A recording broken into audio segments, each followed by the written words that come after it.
it's going to be a major help and an addition to the Northeast Corridor itself.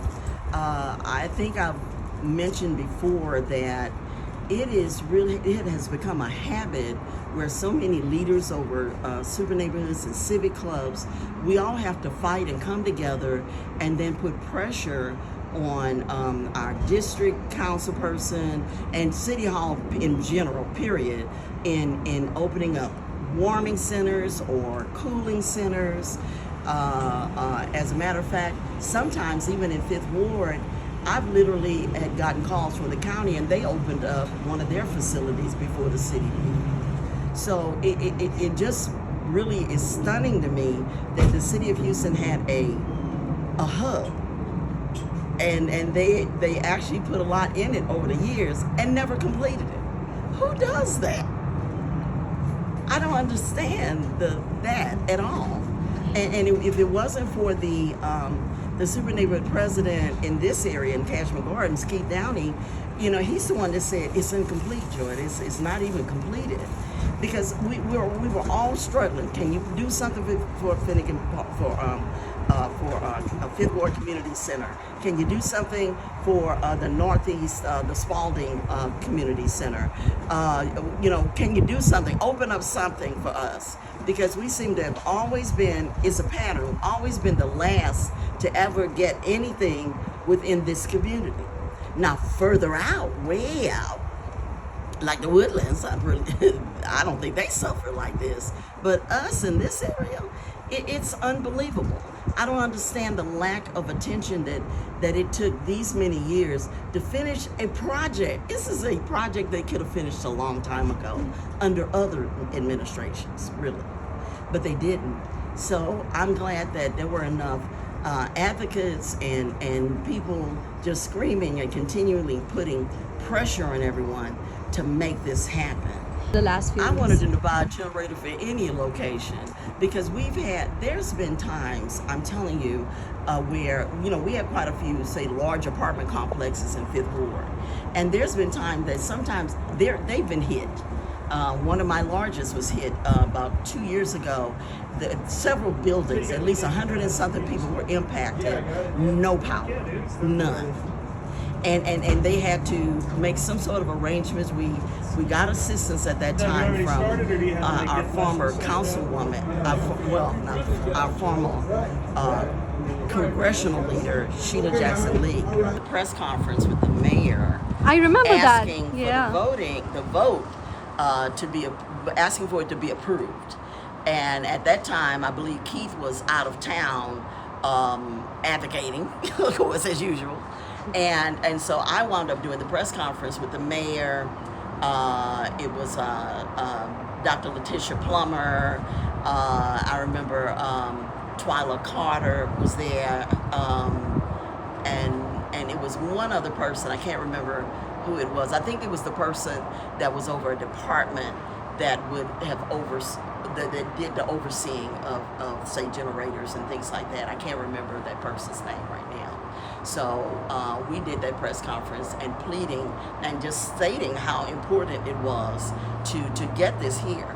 Because when I get called to a cooling center in a next door neighborhood, I actually got called during a freeze for Denver Harbor, and there were volunteers at Denver Harbor that called me and said, "Ms. Stevenson, could you help us?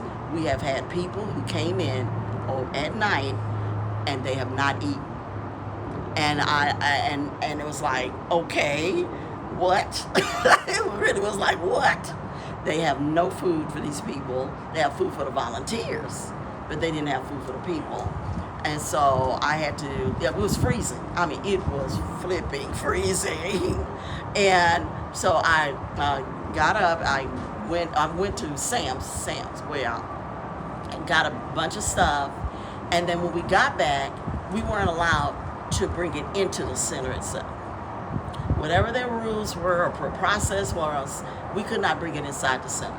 So we're out there in the freezing cold in the back of my SUV with all of these food boxes and stuff, and we're making bags. We're putting fruit and, you know, all kinds of snacks and water, all that in bags. And people started coming out of the center, and we were literally across the street from it.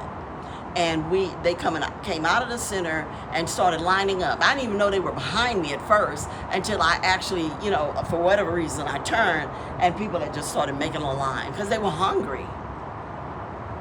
This was a warming center in and freezing which cold. one was this? That was Denver Harbor Community Center.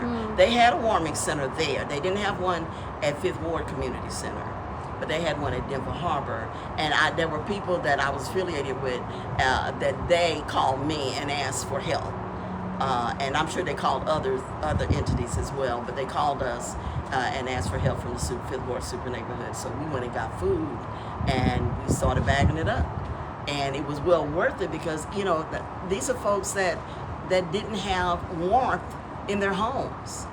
It wasn't just homeless people; it's people in the community that, you know, they're living in houses that the houses have a lot of cracks or is not very well insulated, and whatever heat they had was so minimal because it was freezing. It really was.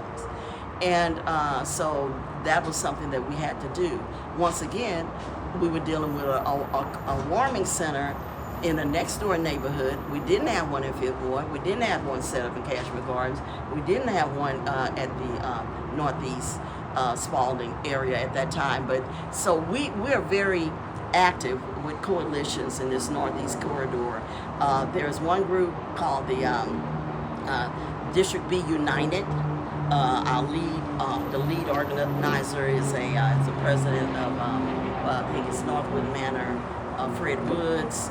And we also have that's District B United, and then we also have another coalition where it's the Northeast Super Neighborhood United. So our lead organizer is Jackie Mayhorn, and so we all try to work together on a lot of different projects for this Northeast corridor. So in spite of it not getting the attention that it should have already been getting, we are giving that attention because Fifth Ward starts that Northeast. We're at the Northeast corner of downtown. So we work together, all of our communities, and try to do what we can and assist each other. Because you have to understand also, we have people, not everybody is of perfect health. That's across the city. Okay, we know that. But you have some people that have true comorbidities that they just get exacerbated when they're in strange temperatures, extreme temperatures. You have people in apartment complexes, they had children as young as newborns. So it really, really is a dangerous thing when we don't have that, particularly in a city that can get extraordinarily hot, very humid, and now with climate change, we know that we could be in freezing weather, and that's unbelievable. Actually have snow on the ground, which is kind of unusual as these later years. In Fifth Ward, I know more about Fifth Ward. In Fifth Ward, we have almost maybe 50-40 African American and Hispanic.